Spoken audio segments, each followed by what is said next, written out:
This is Delhi. Please stand by for our next broadcast. This is Akashvani. We now bring to you the recording of today's proceedings during the question hour in the Rajya Sabha. ये आकाशवाणी है। अभी आप आज राज्यसभा में प्रश्नकाल के दौरान हुई कार्यवाही की रिकॉर्डिंग सुनेंगे। माननीय सभासदों, माननीय सभापति जी। Question hour. Question number 61, Dr. Sasmit Patra. Honorable Chairman, question 61. प्रश्न क्रमांक 61।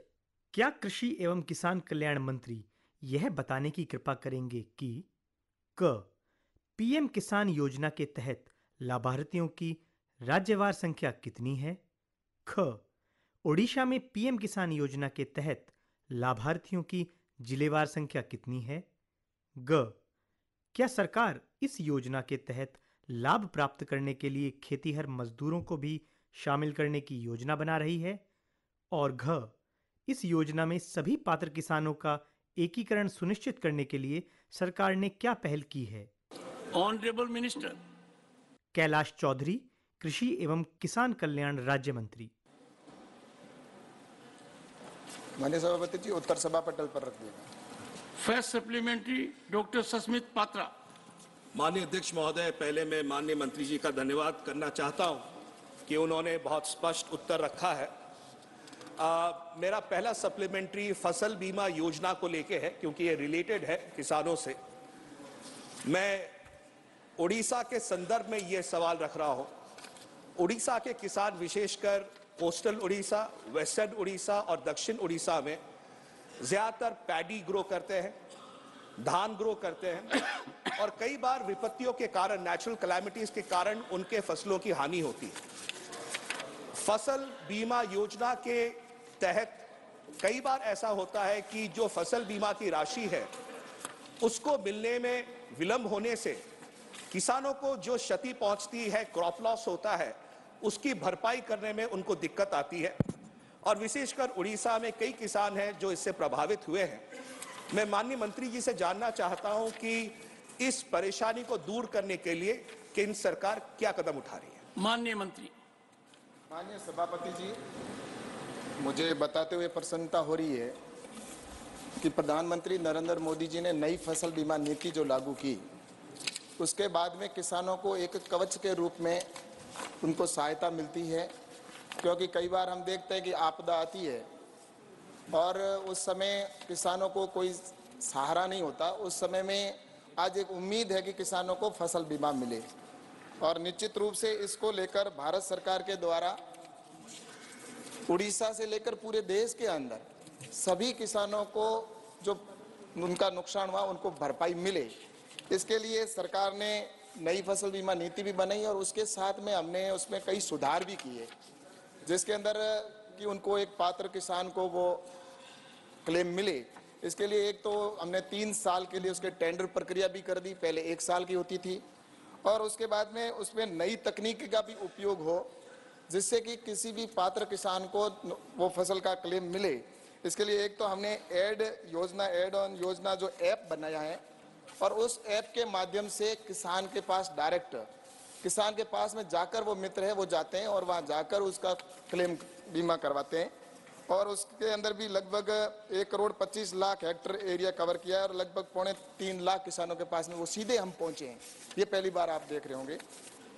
और उसके साथ ही एक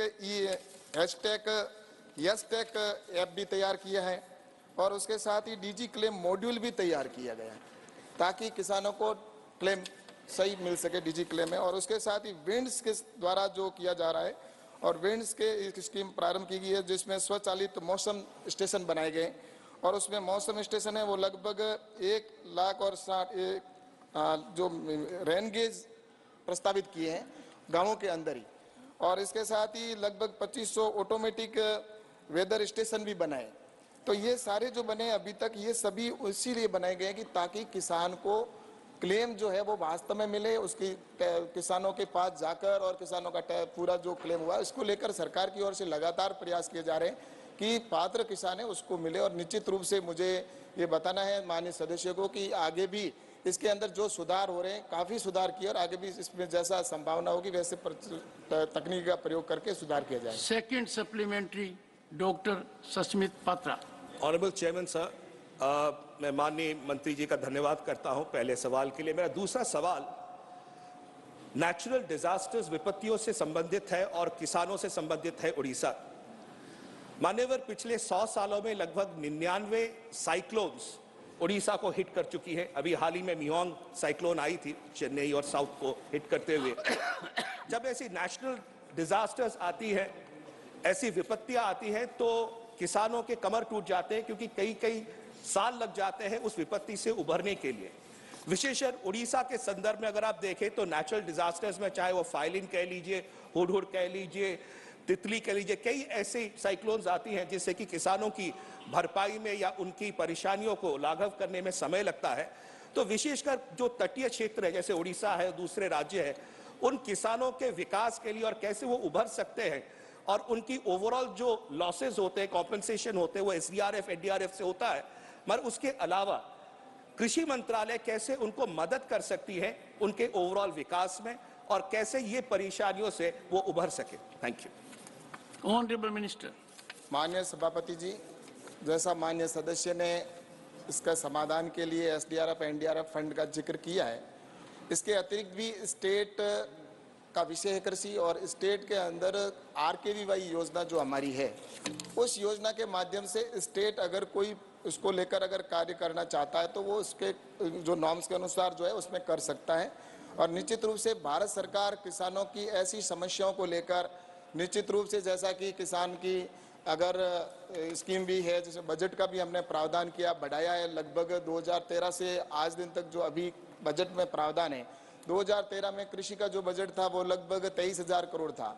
अभी कृषि का बजट भी 1,25,000 करोड़ रुपए, लगभग 5.5 गुना वृद्धि कृषि के बजट में की गई है। इसी तरह से किसानों के लिए फसल बीमा की भी योजना है, नेचुरल फार्मिंग पर भी किसान जाए, ऐसी वेराइटियां भी हमने तैयार की है ICR के द्वारा, जो क्लाइमेट के अनुसार उनकी क्लाइमेट रेजिलेंट वेराइटियां तैयार की है, ताकि किसान को अगर ऐसी आपदा आ जाए तो वो बरसात या नुकसान हो जाए तो भी वो फसल खड़ी रहे, उसका नुकसान नहीं हो। तो ऐसी ICR के द्वारा भी प्रयास किए जा रहे हैं, एडवाइजरी भी जारी की जाती है और निश्चित रूप से किसानों को पहले सूचना मिले इसके ऊपर भी किया जा रहा है। बाकायदा समय समय पर उनको कैसे जागरूक किया जाए, इसके ऊपर भी सरकार के लगातार प्रयास रहते हैं।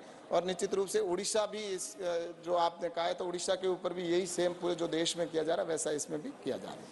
Third supplementary Shrimati Rajni Ashok Rao Patil. Through you, I would like to ask a very pointed question to Honorable Minister. Why is the number of beneficiaries of PM Kisan Yojana reduced by 67% from 2019 to 2022? Honorable Minister. माननीय सभापति जी, जैसा कि PM किसान सम्मान निधि एक बहुत महत्वपूर्ण scheme प्रधानमंत्री नरेंद्र मोदी जी ने शुरू की और पहली बार PM किसान योजना प्रारंभ हुई और 2019 के अंदर जो प्रारंभ हुई तो लगभग उसके अंदर किसान सम्मान निधि के तौर पर 3 किस्तों के अंदर 4 किस्त के अंदर ये पैसा किसान सम्मान निधि का 3 किस्त में किसान के अकाउंट में 6,000 रुपये जाता है।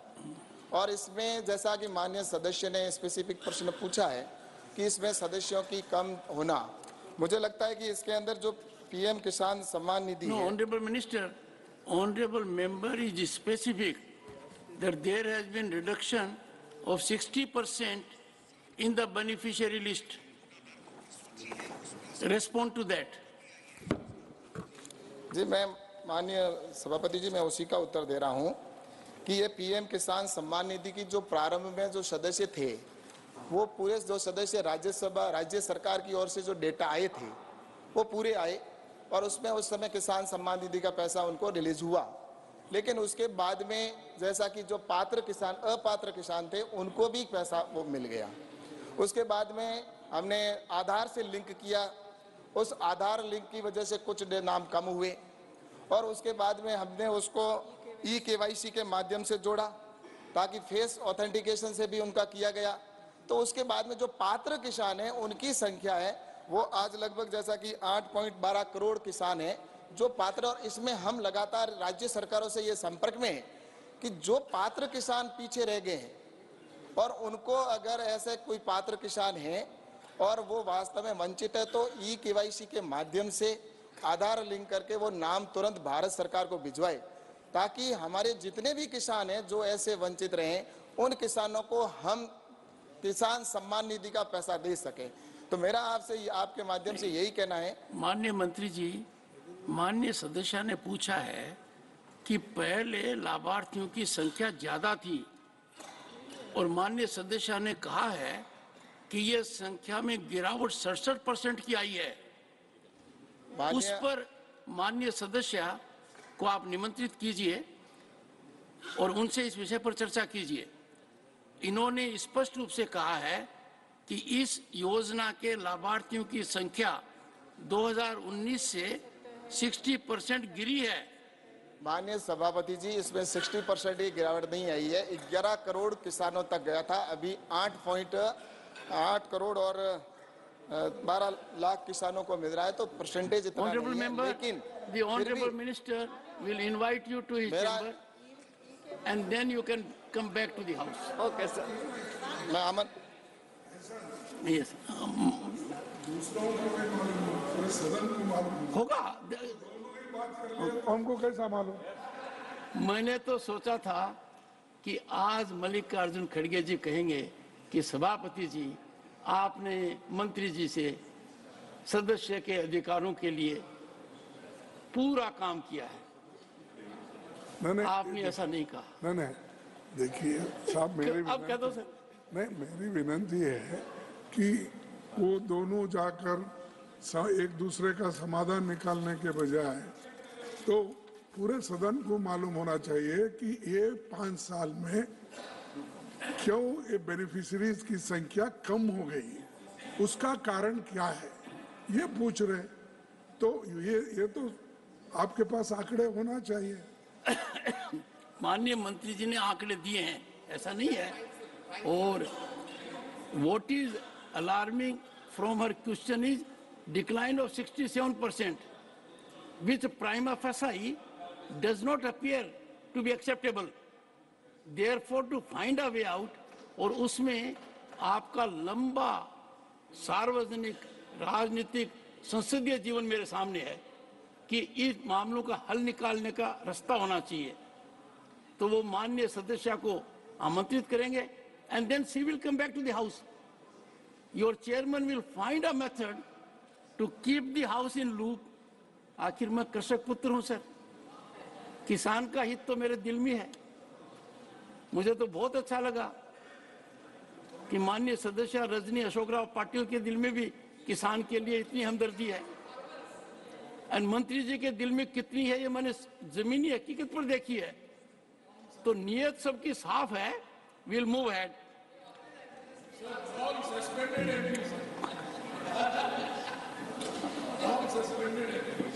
Well, you are in the queue. He's also in the queue.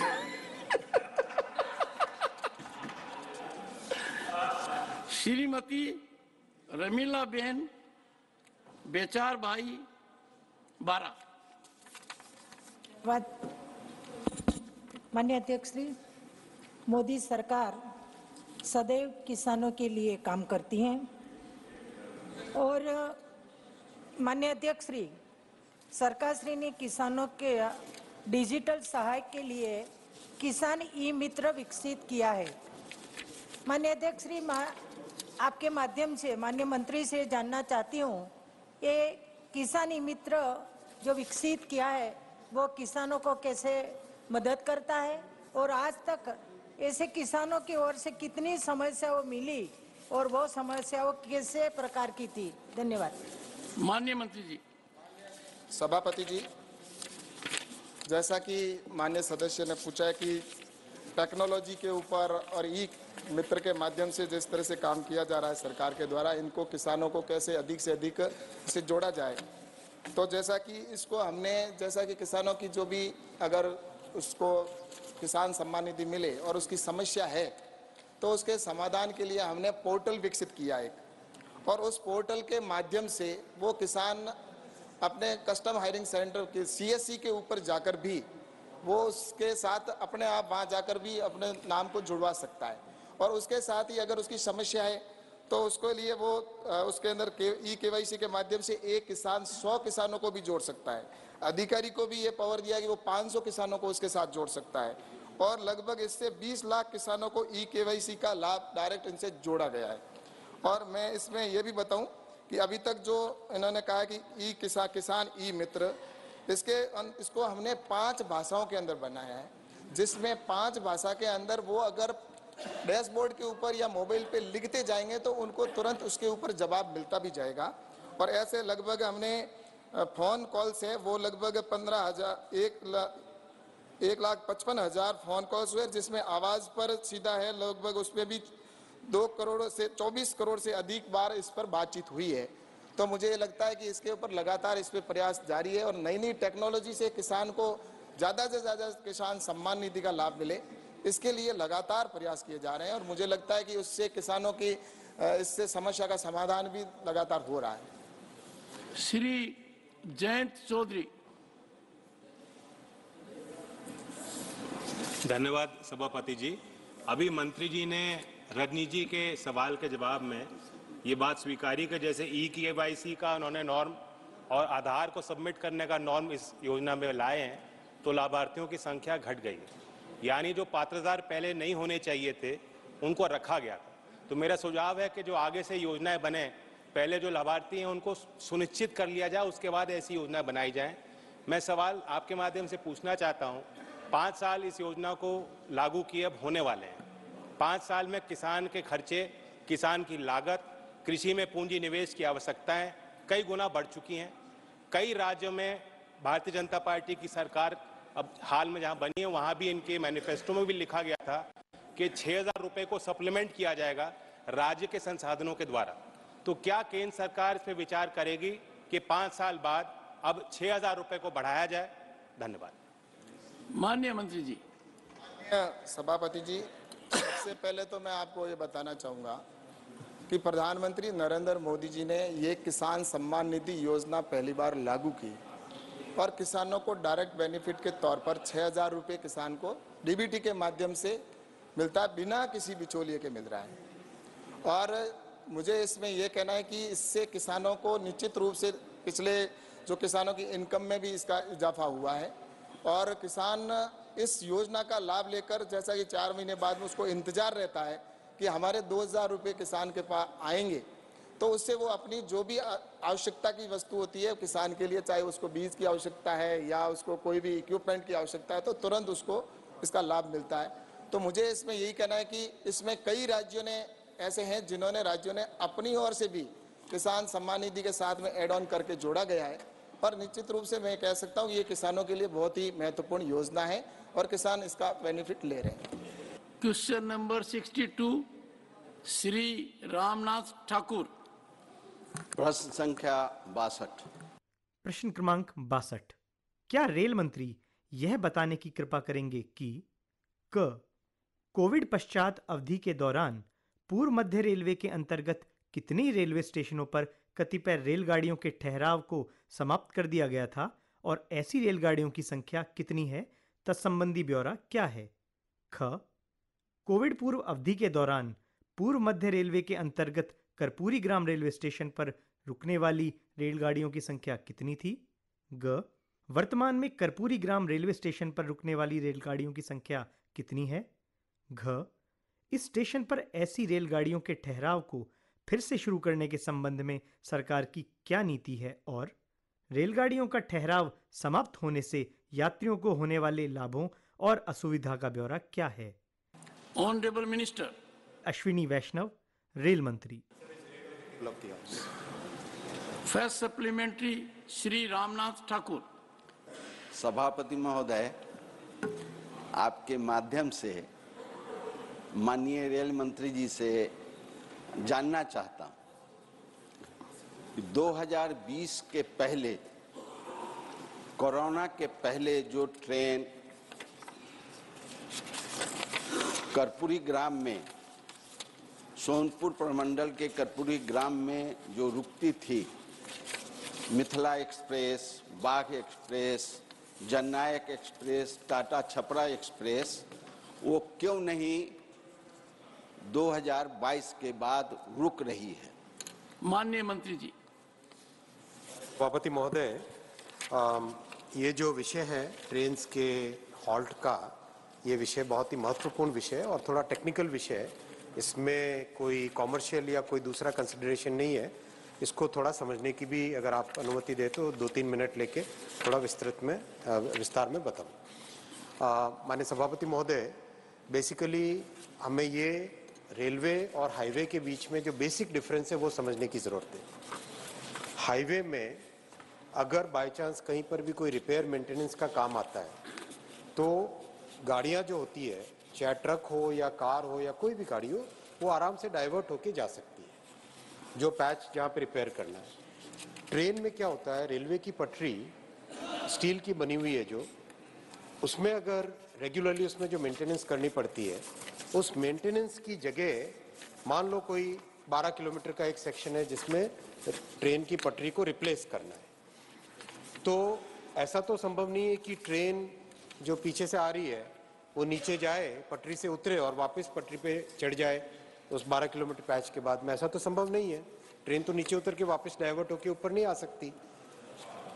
इसलिए दुनिया भर में जितनी भी रेलवेज हैं, जितने भी रेलवे सिस्टम हैं, उन सब में एक कॉरिडोर ब्लॉक का सिस्टम लगा होता है। यानी 24 घंटे में से 8 घंटे ज़्यादातर देशों में, कई देशों में 4 घंटे और कई देशों में 6 घंटे मिनिमम रेलवे के पटरियों को खाली रखते हैं जिससे कि उसको मेंटेन कर सके। वहाँ पे मेंटेनेंस की ज़रूरत होती है। तो जब कॉरिडोर ब्लॉक बनाना होता है, यानी एक कॉरिडोर को 125 किलोमीटर्स के एक कॉरिडोर को आपको खाली रखना पड़ता है मेंटेनेंस के हिसाब से, तब उसमें से जो भी गाड़ी पास हो रही थी उस टाइम में पुराने टाइम टेबल के हिसाब से, उस गाड़ी को वहाँ पे रोकना संभव नहीं होता है, उसको निकाल देना पड़ता है उस 125 किलोमीटर के। ये प्रक्रिया अगर आप देखें 2014 से पहले, माननीय सभापति जी, बहुत बड़ी संख्या में एक्सीडेंट्स होते थे, 170 के आसपास एवरेज, क्योंकि मेंटेनेंस की बड़ी समस्याएं थी। तो ये बहुत एक कड़ा फैसला लिया गया था। IIT बॉम्बे के हेल्प से उन्होंने बहुत डिटेल स्टडी की थी पूरे देश भर के नेटवर्क की, जिससे कि पूरे देश में कम से कम 3 घंटे के हर एक सेक्शन को रेगुलरली 3-3 घंटे के कॉरिडोर मेंटेनेंस के लिए मिल जाए। उसी प्रक्रिया में कई स्टॉपेजेस रोके गए हैं और यथासंभव टाइम टेबल जैसे जैसे रेलवे की कैपेसिटी बढ़ रही है, यथासंभव नए स्टॉपेजेस भी दिए जा रहे हैं। Second supplementary, Shri Ramnath Thakur. सभापति महोदय, माननीय रेल मंत्री की बातों से मैं सहमत नहीं हूं। अभी उन्होंने जो कोशिश कीजिए। उन्होंने जो जवाब दिया है, लिखित जवाब दिया है कि 8 जोड़ी ट्रेनें उस पर जाती है, रुकती है, राजधानी भी जाती है। हमने एक्सप्रेस के बारे में पूछा और आपको बताऊं कि 10 बार मैंने माननीय मंत्री जी को मौखिक रूप से और पत्र के माध्यम से, और जो बात ये बोल रहे हैं, जो अफसर इनको सिखाए हैं वही बात बोल रहे हैं। मैं दूसरा सप्लीमेंट्री पूछता हूं, ये खुद ही क्या नहीं, माननीय सदस्य, क्या माननीय मंत्री जी अफसर रह चुके हैं? हाँ, अफसर रह चुके हैं। मैं अफसर के रूप में नहीं जानता हूं, मैं मंत्री के रूप में, राज्यसभा के सदस्य के रूप में जानता हूं और इनसे मेरा बहुत ही अच्छा संबंध है, बहुत ही अच्छा संबंध है। दूसरा सप्लीमेंट्री मैं पूछना चाहता हूं आपके माध्यम से मंत्री जी से, क्या 1.5 महीने पहले बेगूसराय जिले में और समस्तीपुर जिले के शाहपुर पटोरी स्टेशन पर आपने बेगूसराय में 6 जोड़ी ट्रेन रोकने का आदेश दिया है और रुक रही है, और शाहपुर पटोरी स्टेशन पर 3 जोड़ी ट्रेन रुक रही है 1.5 महीना पहले से। क्या कारण है कि कर्पूरी ग्राम में जो ट्रेनें रुकती थी वो नहीं रुक रही है, और नहीं रुकने का कारण जो आपने बताया उससे मैं सहमत नहीं हूं। मैं आपसे सभापति महोदय विशेष अनुरोध के साथ निवेदन के साथ, प्रार्थना के साथ, आरजू के साथ, विनती के साथ कि जनता को और सरकार को जो लाभ होने वाला है उस लाभ से आप वंचित मत करें और उस स्टेशन पर आप जो ट्रेन का नाम मैंने लिया है उस ट्रेन को रोकने का आदेश आज करने का कृपा करेंगे। माननीय मंत्री जी, पर सभापति माननीय सदस्य ने बहुत भावुक रूप से पुरजोर तरीके से संयम रखते हुए आपके संबंधों की चर्चा करते हुए बात कही है। मैं मान्यवर सांसद जी, आप बहुत ही मेरे सम्मानीय सांसद जी हैं और पहले जब इधर बैठते थे काफ़ी अच्छी गपशप भी होती थी, खूब आनंद भी आता था और जिस तरह की आप पहले बातें सुनाते थे बिहार की राजनीति की, उससे सीखने को भी बहुत मिला और आपके इन्हीं सब आपके प्रवचनों के कारण ही आज मुझे थोड़ी बहुत राजनीति की समझ आई, इसलिए मैं आपका धन्यवाद भी देता हूँ और माननीय सांसद महोदय का जो स्पेसिफिक विषय है, मैं माननीय सांसद महोदय को रिक्वेस्ट करूंगा बैठे साथ और जो यथासंभव इसमें हो पाएगा वो करेंगे। उधर चले गए। थर्ड सप्लीमेंट्री श्री जवाहर सरकार। Sub question. How many halts and railway stations are not covered after COVID? After COVID, you withdrew services from many stations. Now, 3-4 years later, I'm asking specifically which stations and halts are deprived of railway stoppage. That's all. Honorable Minister. As I said, there is absolutely no relation with the COVID of this decision. The entire decision was based purely on the maintenance requirements, purely on safety requirements, and for safety, certain very difficult decisions have to be taken. This is one of those difficult decisions which has been taken. We know this has huge implication in terms of passenger convenience and all, but still this was a very important decision which had to be taken. This has nothing to do with COVID, Honorable Chairman, sir, and overall, practically every week things change as more and more tracks are added. As you would be aware, Honorable Chairman, sir, through you, I would like to let the entire House know, in the last 9 years, close to 21,000 kilometers of new tracks have been added. So once capacity is there, enough more trains can be run. That is the way we are moving in this direction. Modi ji's vision for railway is very big vision and he is implementing it in a very meticulous way. So as more capacity increases, we can have more stoppages. Shri Rajiv Shukla.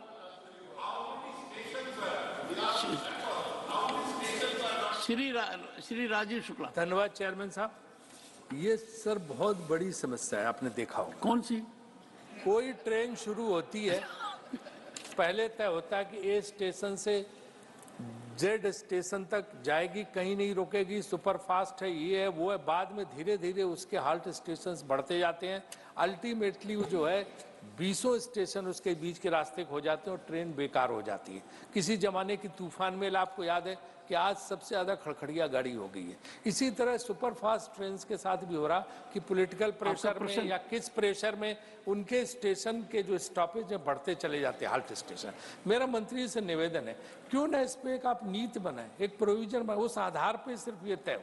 ये जो है कि किसी ने कहा request की, minister की request, MP की रिक्वेस्ट, इसकी रिक्वेस्ट, उसकी रिक्वेस्ट, आप उसका स्टेशन बढ़ा देते, रुकने के स्टॉपेज, हाल्ट स्टेशन। ये पूरे देश की समस्या है और इसकी वजह से ट्रेनों को जो द्रुत गति से चलना चाहिए, फास्ट स्पीड से वो नहीं चल पाती और इनको भी शिकायत नहीं होती, रामनाथ जी को भी। अगर इसकी कोई पॉलिसी प्रोविजन हो तो दिक्कत ना है। इसलिए ट्रेनों की आवाजाही, उनके रुकने की पॉलिसी क्यों नहीं बनाते? माननीय मंत्री, माननीय सभापति महोदय, ट्रेन्स के हॉल्ट की और जो व्यवस्था है ये पूरी तरह से एक बहुत ही एकदम क्लियरली लेड आउट पॉलिसी और clearly laid out technical parameters पे चलती है। जो माननीय सांसद महोदय का जिस तरह से आता है रिक्वेस्ट, मैं रिक्वेस्ट करूंगा एक बार राजीव जी जमीन पे जाएंगे तो रिक्वेस्ट तो आते जाएंगे, लेकिन होता पॉलिसी के हिसाब से। Sir, can I make a small point for Rajiv? My good friend Rajiv, with your permission. Sir, you have problem with your friends. You have problem from your friends. Go ahead. Just two small submissions. एक तो राजीव जी से पूछना चाह रहा हूँ कि last कब train में गए थे वो, और दूसरा सर उनसे मेरा अनुरोध है बताएं कि उन्होंने तय कर लिया है कि आज के बाद कभी लोकसभा में ना उनको जीतना है ना उनकी पार्टी के किसी व्यक्ति को जीतना है। अगर ऐसा तय कर लिया है तो जरा हमें भी थोड़ा जानकारी दे। I have a problem. 1 second. I have a problem. I can ask the minister to respond to a question of a member. I can't ask the member to reply to a question of another member. मैं 15 एक तो इनके सवाल का जवाब are Girirajan. पहले तो ये कि 15 दिन पहले ही मैं ट्रेन श्री आर गिरिराजन, ये आप क्या Thank you, sir. आपस का मामला है। Thank you, sir. My request is, so many electrical motor trains has been dropped from Chennai Central to Chennai Park to Dindivanam in the time of COVID. Because Chennai has developing up to that level, Dindivanam up to Dindivanam. Because in between Dindivanam to Chennai Park, SRM college is there. So many times minister has visited there. Apart from that, Melmaruthur, one temple city is there. Lot of colleges there. Therefore, we need continuously electrical motor units operation from Chennai Park to up to Dindivanam. This I request, kindly consider the minister. Honorable Minister. Question is very specific about a particular section of the Indian Railways. We can definitely discuss it as and when honorable member decides to come and meet me. Question number 63, Shri Dhananjay Bhimrao Mahadik. प्रश्न क्रमांक 63। क्या उपभोक्ता मामले, खाद्य और सार्वजनिक वितरण मंत्री यह बताने की कृपा करेंगे कि क्या यह सच है कि सरकार कोविड-19 महामारी के दौरान 2020 में शुरू की गई प्रधानमंत्री गरीब कल्याण अन्न योजना को सफलतापूर्वक लागू कर रही है? यदि हां, तो तत्संबंधी ब्यौरा क्या है? क्या यह भी सच है कि प्रधानमंत्री गरीब कल्याण अन्न योजना को 5 साल की अवधि के लिए बढ़ा दिया गया है और यह देश से कुपोषण के उन्मूलन में किस प्रकार सहायक होगा?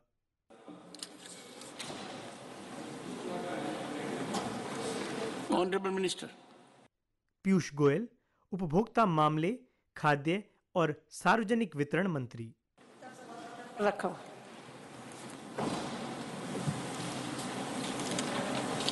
Question number, yes, I have.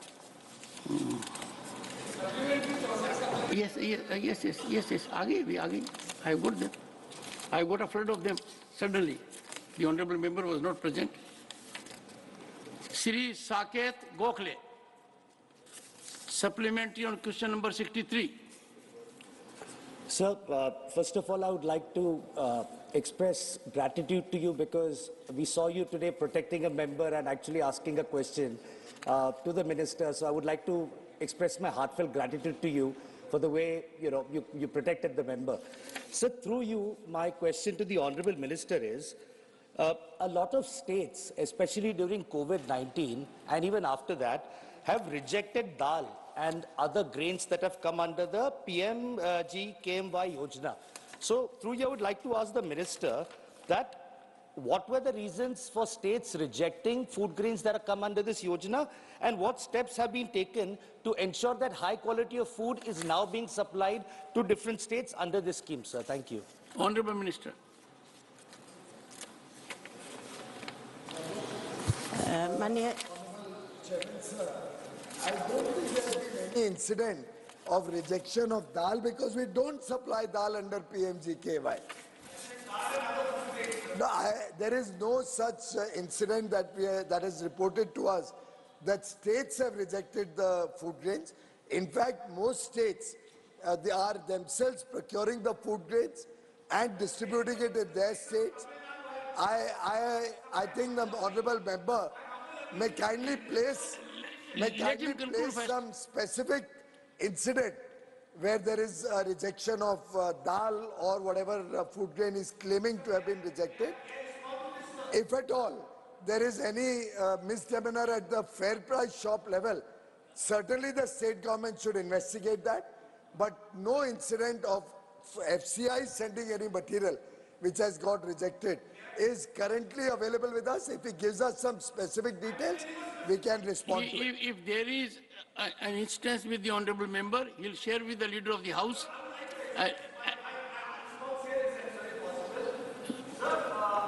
Tamil Nadu is one example. What had happened was after food grains were rejected, they went to NAFED, they instituted a committee, and NAFED after that changed the procurement process where out of 100% that is given by millers, 70% is taken and the OTR lower limit was removed. Which is why I would request the honorable leader of the house to kindly let the minister whose jurisdiction it is to respond, because he does not seem to be aware of the facts. I strongly rebut what has been said by the honorable member through you, sir. And I would like him to place that on the record on the table of the house, since he's made a very grave allegation against a very reputed organization. Please place the details on the floor of the house. One second. Honorable member, 1 second. Take your seat. Take your seat. 1 second. 1 second, honorable member. Please take your seat. Take your seat. Honorable member has put in firm perspective an assertion which has been disputed by the leader of the house. The honorable member may put it on the table of the house. We'll examine it and take it next. Sri Tiruchi Siva.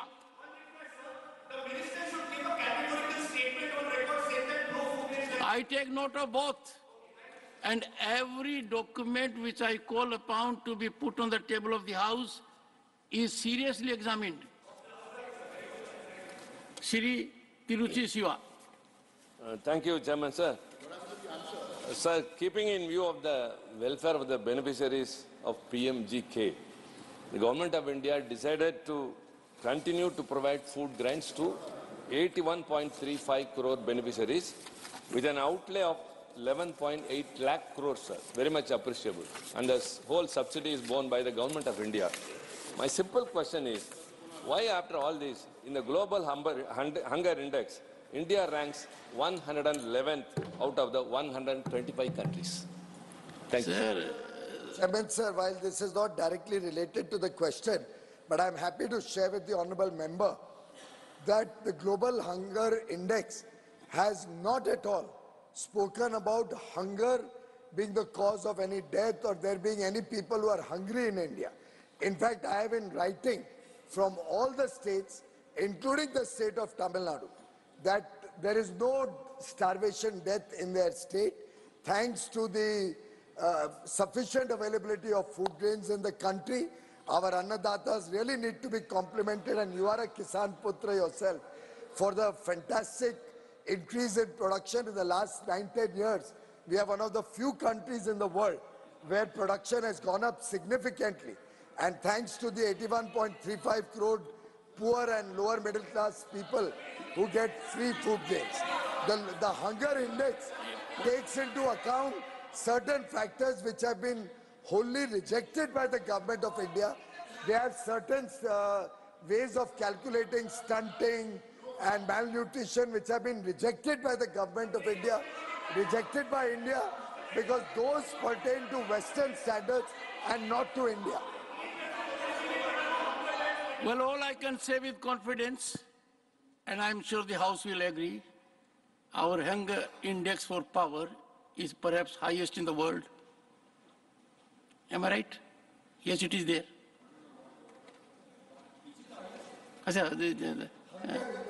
It seems I am not intelligible.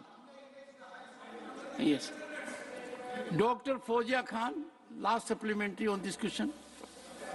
Sir, the minister just mentioned about stunting and other things.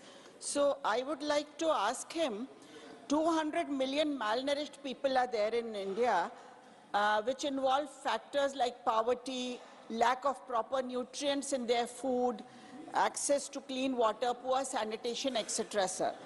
Despite the evident link between food insecurity and malnutrition, it has rarely been investigated. I would like to ask the minister, how do schemes like PMGKY address malnourishment in this context? Because he just said that dal we don't distribute. So why can't we include such nutrients? Honorable Minister. Today, PMGKY is possibly the world's largest outlay that has ever been earmarked anywhere in the world on free food grains to ensure that no child sleeps hungry and all the poor get free food grains. 81 crore people are benefiting from that, fully funded by the government of India. Whether you want to give dal or other products, the different states are free to decide on their own and have their own schemes. Government of India has had an outlay of 11.8 lakh crores on PMGKY. As regards poverty, 13 crore people have come out of poverty in the 5-year period. The report has just come out recently. I think I would urge the honorable member to introspect what their party, what their government for so many years did that has caused this situation in the country today. Why are we in a situation where we have people who are still malnourished or are not getting adequate nourishment or protein?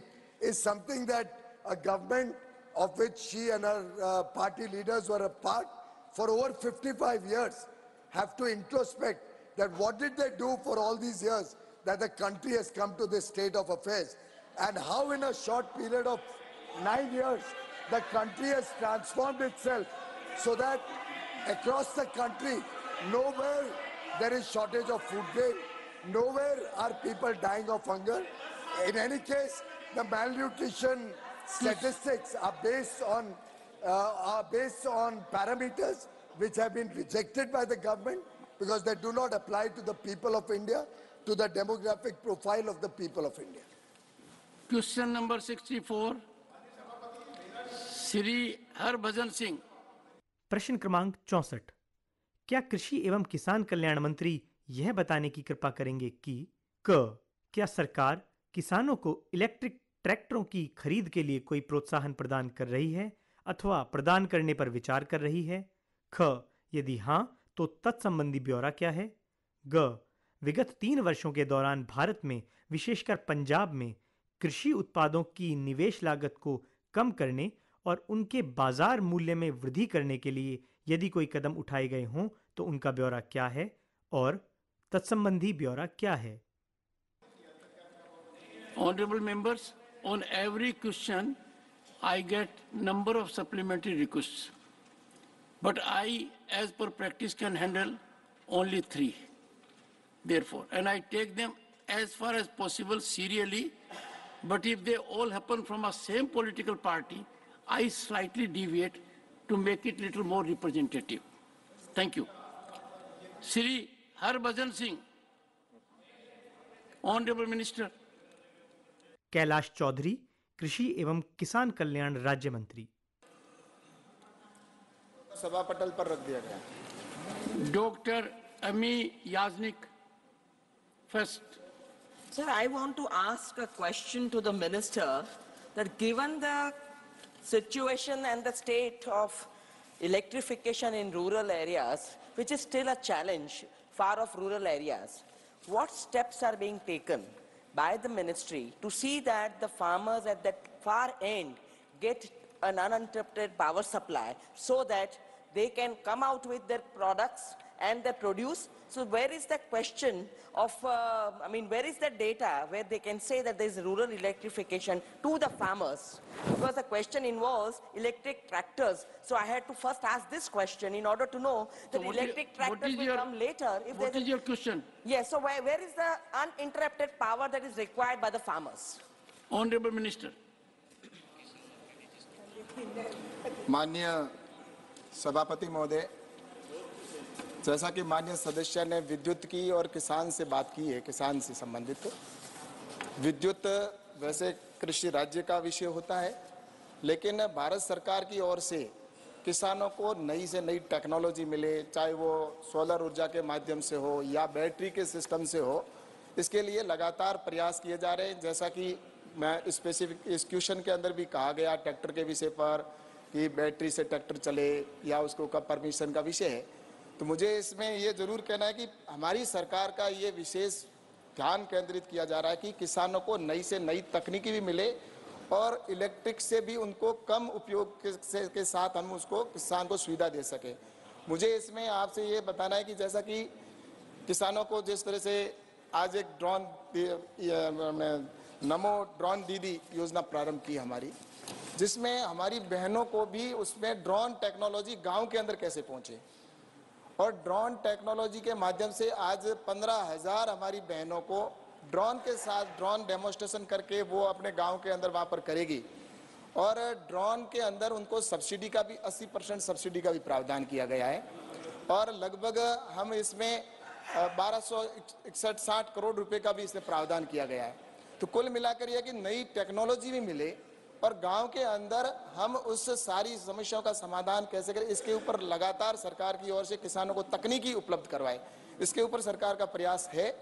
और रही बात electric की, तो उसके लिए भी आपको पता होगा कि आज गांवों के अंदर पहले की क्या स्थिति थी, अभी क्या है। देखो आज दीनदयाल ग्राम ज्योति योजना के तहत हर गांव तक लाइट पहुंचाने का काम किया है, तो प्रधानमंत्री नरेंद्र मोदी जी की हमारी सरकार ने किया है, गांवों के अंदर लाइटें पहुंची। वरना पहले ये स्थिति थी कि गांवों के अंदर लाइट भी नहीं होती थी, बहुत कम गांवों के अंदर लाइटें उपलब्ध होती थी। तो मैं ये कह सकता हूं कि गांवों के अंदर ऊर्जा का भी संचार गांव तक पहुंचे और नई तकनीकी भी पहुंचे, ये हमारी सरकार की प्राथमिकता में है। Doctor Fauzia Khan. Thank you, sir.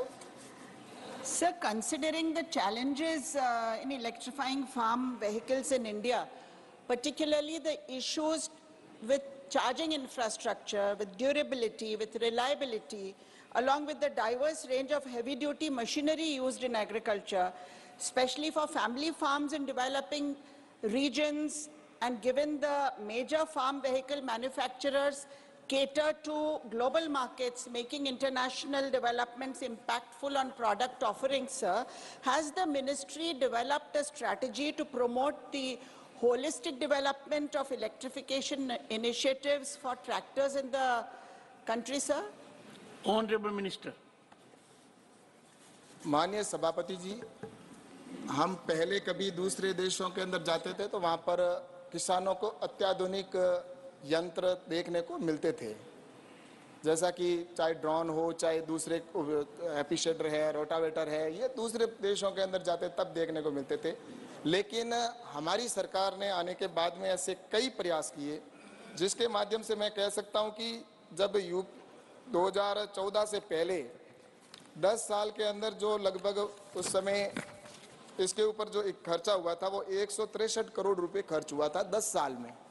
लेकिन अभी हमने जो खर्च किया इसके ऊपर वो है 6,415 करोड़ रुपए इसके ऊपर खर्च किए हैं। और मैं इसमें यह भी बताऊं कि पहले जो इक्विपमेंट जो मशीनरीज थी, 10 साल का फिगर बता रहा हूं, 10 साल के अंदर 10 लाख मशीनों का वितरण सरकार के द्वारा हुआ था।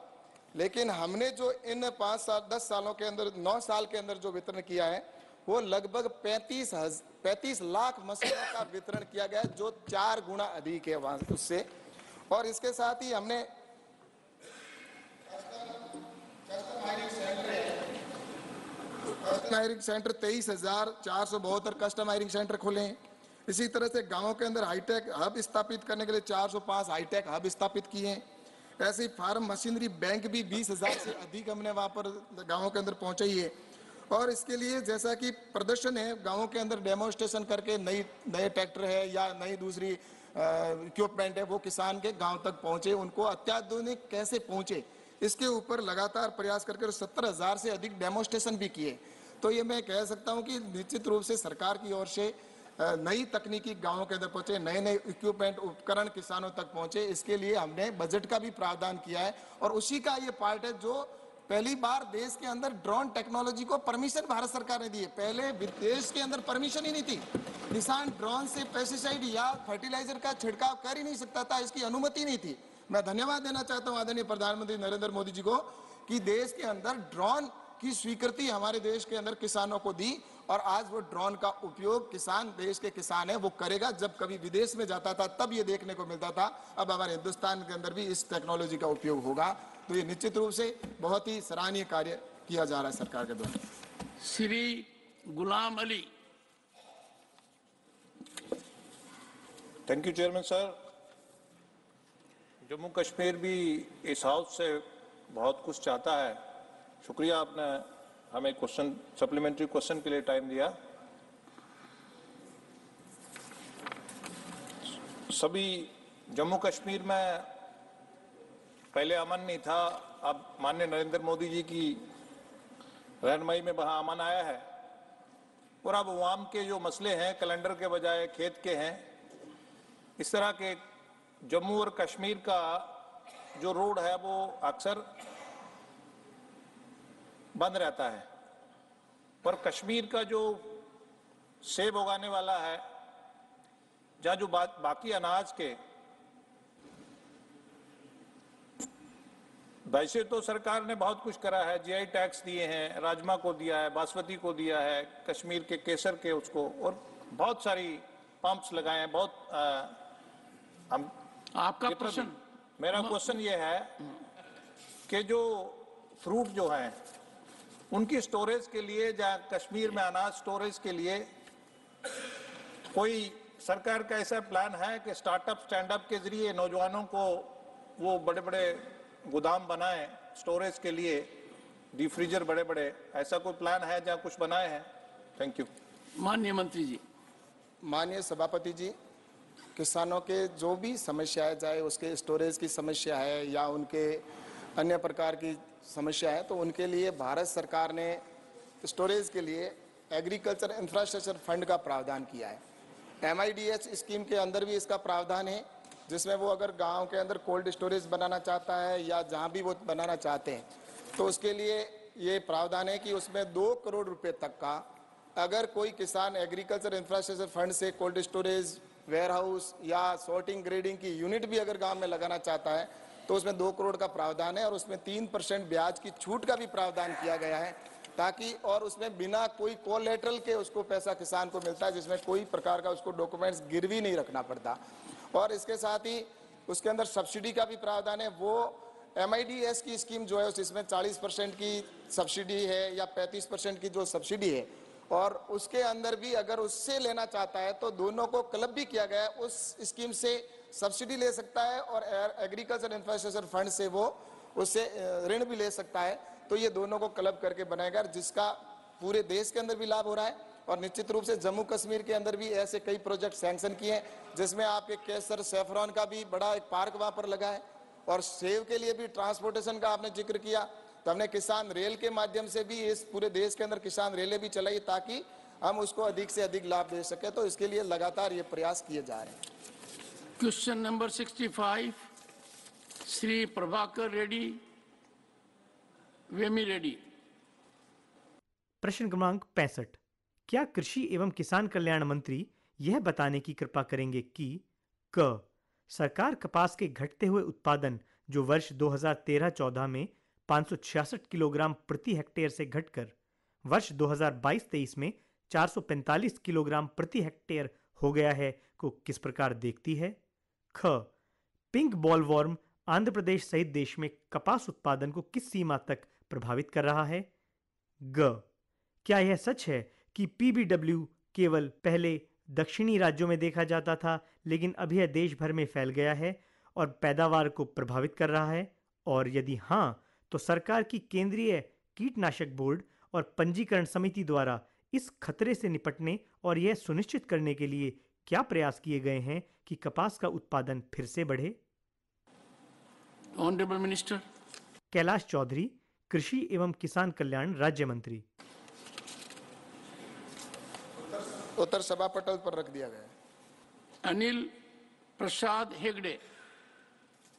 मैं आपके द्वारा मंत्री जी से पूछना चाहता हूं, क्या यह बात सच है कि भारत का सीड मार्केट में जो बीटी कॉटन टेक्नोलॉजी उपलब्ध है वह पिंक बोलवर्म के लिए रेसिस्टेंट है, और मॉन्सेंटो बेयर जैसे बीटी कॉटन टेक्नोलॉजी प्रोवाइडर बीज कंपनियां पिंक बोलवर्म इन्फेस्टेशन के कारण किसानों को हुई नुकसान का भरपाई करने किसानों को कितना पैसा देकर कंपनसेट किया, और कौन कौन सा प्रदेश सरकारों ने किसानों को इस बात के लिए कंपनसेट किया? माननीय मंत्री जी।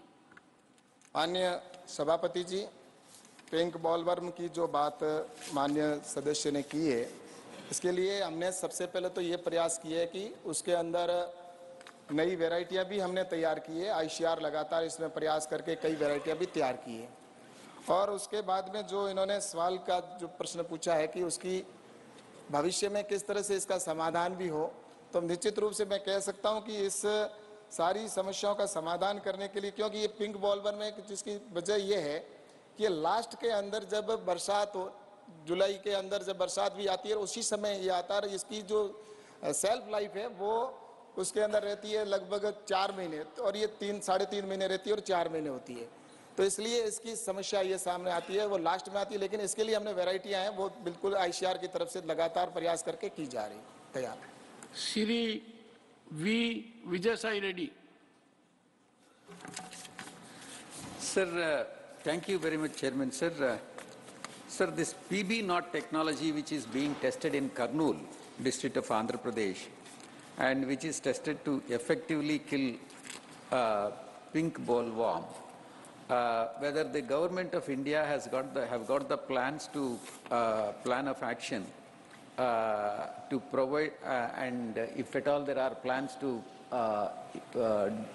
implement to distribute it, then the minister may, honorable minister may provide the details, sir.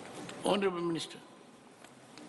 सभापति जी, इसके अंदर मैंने जैसा पहले कहा कि कुछ तो हमने वैरायटियां तैयार की है और उसके साथ ही किसानों को एडवाइजरी भी हम जारी करते हैं, और इसी का परिणाम है कि एडवाइजरी जारी करके और उनको बताया भी जाता है, और जिसकी वजह से मुझे लगता है कि जो 2017-18 के अंदर जो थे लगभग 30% ये पिंक बॉलवर्म की बीमारी की वजह से फसल का नुकसान होता था, जो अब लगभग घटकर सिर्फ 10% रह गया है। यानी कि 30% हमने कटौती इसकी माध्यम से की है कि हमारे जो किसान साइंटिस्ट है वो वहाँ पर जाकर डेमोन्स्ट्रेशन भी देते हैं, और जो एडवाइजरी किसान जो हमारे साइंटिस्ट जारी करते हैं उसके अनुसार अगर किसान उसका सीड का जो फर्टिलाइजर का छिड़काव समय पर अगर करते हैं तो उसमें किसान का बचाव जरूर होता है। और ये सारी जानकारियां देने की वजह से 20% की कमी आई है। आगे हमारा लगातार ये प्रयास है कि इसमें भी कटौती आए, लेकिन क्या है कि ये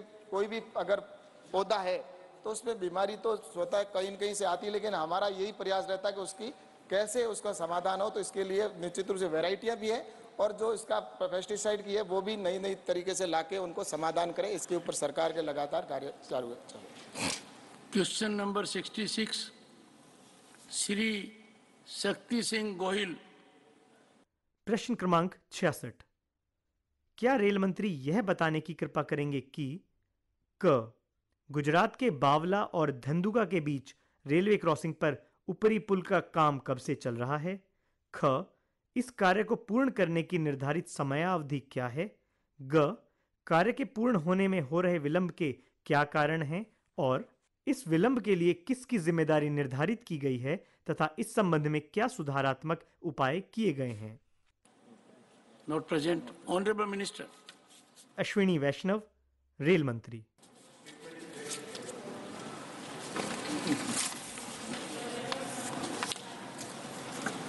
श्री विप्लव कुमार देव।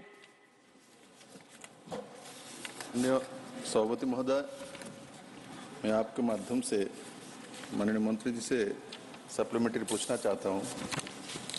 जो रेलवे ओवरब्रिज का जो प्रस्ताव त्रिपुरा सरकार की तरफ से दिया गया था, उसमें क्या कार्रवाई हुई और नहीं हुई तो पिछले नहीं हुई, ऐसे में ये प्रश्न उसके थोड़ा सा दूर है। मैं मंत्री जी से थोड़ा आश्वासन चाहता हूँ। धन्यवाद। Honourable minister.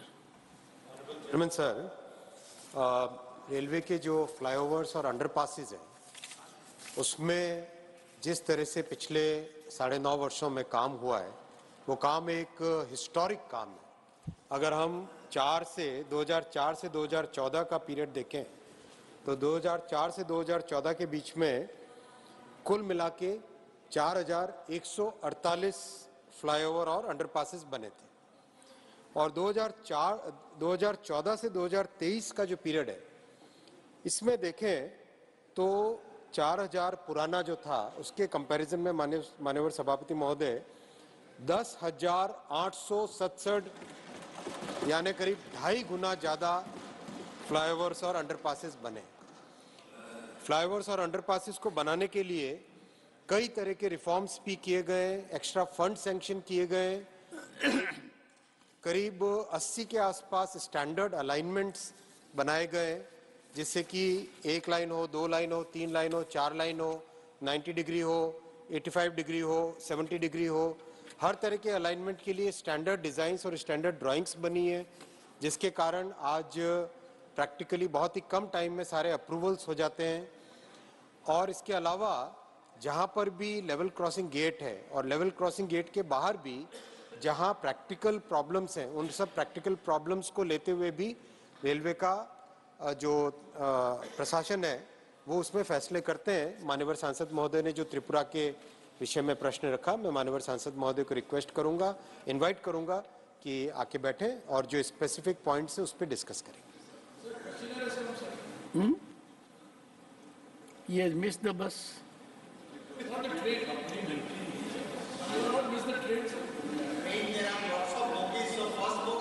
Dr. John Britas.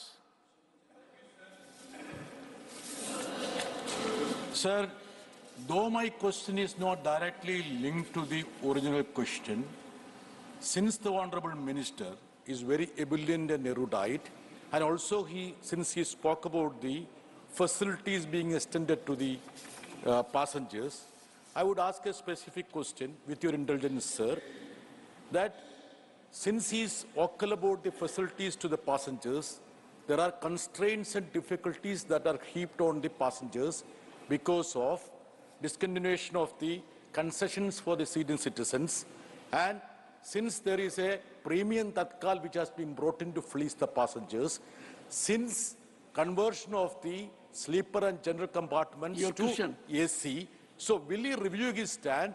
And also, through your good officer, I will extend all my best wishes for his future endeavors. Honorable Chairman, sir. Honorable Minister. Honorable Chairman, sir. First of all, the honorable, very, very erudite member and very erudite member and very and senior most member. There may be a caveat from the chair. Yes, sir. So, not on your intellect,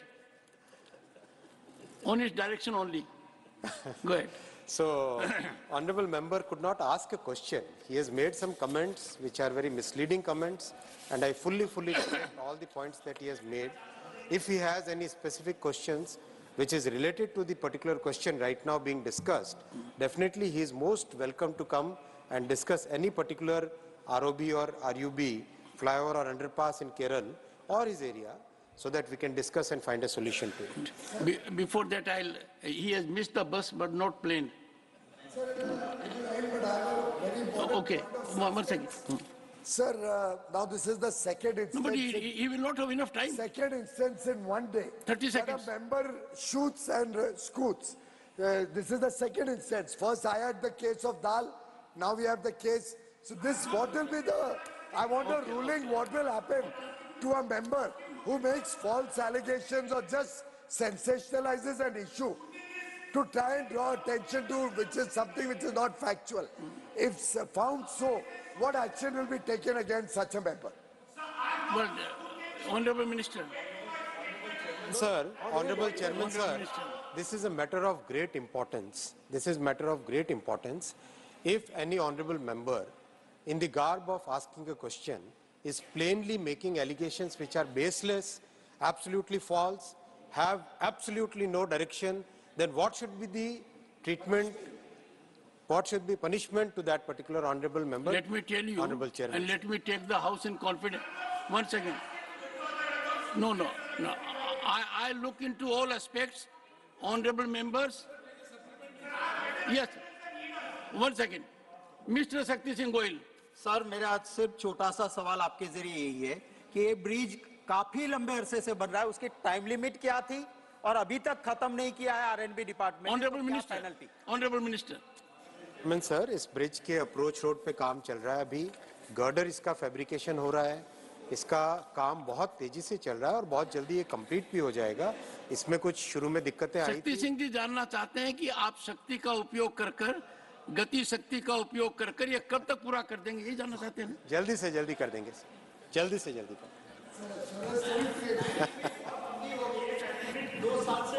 ये 3-4 साल से bridge का काम चल रहा है। The House will meet at 2 p.m. today. अभी आप आज राज्यसभा में प्रश्नकाल के दौरान हुई कार्रवाई की रिकॉर्डिंग सुन रहे थे। You are listening to the recording of today's proceedings during the question hour in the Rajya Sabha. This broadcast came to you from the Delhi station of Akashvani.